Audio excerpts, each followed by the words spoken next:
இப்போ வந்து இதுக்குள்ள மீன் வந்து உயிர் வாழணும் அப்படின்னா 2 தேவை. ஒண்ணு வந்து மீனுக்கு உண்டான உணவு.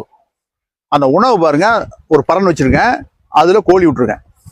கழிவு வந்து நேரா கீழே விழுந்துரும் பாருங்க. மீன் சாப்பிட்டு இருக்கு பாருங்க. கோழி முட்டை விட்டுதுன்னா மேல நின்னுக்கும், கழிவெல்லாம் கீழே விழுந்துரும்.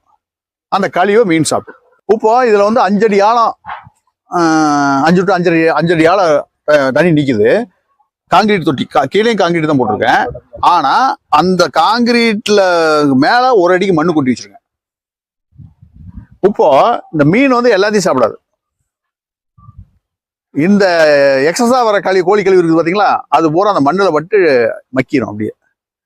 அது இல்லாத மாட்டு சாணமும் ஆடு வச்சிருக்கேன், அந்த ஆட்டு சாணமும் கொண்டாந்து இதுல கொட்டிடுவாங்க, எடுத்துட்டேன்.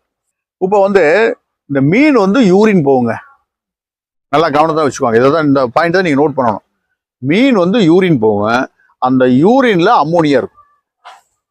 ஓகேவா? அந்த அம்மோனியாக்காக தான் இந்த மீனையே வளர்த்துறோம் நாங்க.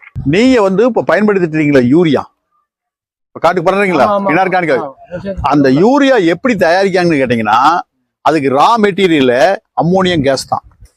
அந்த அம்மோனியா தான் நாம வந்து இயற்கையை இங்க ப்ரொடக்ஷன் பண்றோம். அந்த தண்ணியை வந்து உரமா மாத்துறோம். அங்க வந்துட்டு பாருங்க, தண்ணி 1500 விழுதுங்களா, இதே 1500 வெளியும் போயிட்டு இருக்கும். இப்போ பாருங்க, அந்த 1500 தண்ணி இருக்குது பாத்தீங்களா, அது வந்து வளைஞ்சு ஊத்திட்டு இருக்கு பாருங்க.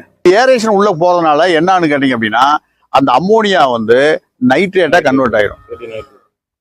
நைட்ரேட் அதாவது யூரியாவா கன்வெர்ட் ஆயிரும்.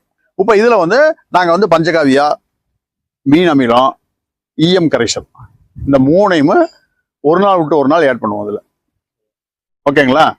இதுல ஆட் பண்ணியாச்சு அப்படின்னா இது வந்து ஃபுல்லா என்ரிச் ஆயிரும். இந்த தண்ணி மட்டும் கொடுத்தா போதுமா. அந்த கீழே செடிமெண்ட் அது பாத்தீங்களா, அந்த குப்பை, அது வந்து என்பிகேவா கன்வெர்ட் ஆகும். ஏன்னா வந்து நீங்க வந்து அப்படியே தண்ணி காத்துல படாம அப்படியே டைரக்டா போய் அதுல உழுகிறதுனால அது உடனே மக்கிறாங்க. அந்த அம்மோனியா வந்து இப்போ வந்து இதுல நைட்ரேட்டா கன்வெர்ட் ஆயிருது. ஓகேங்களா?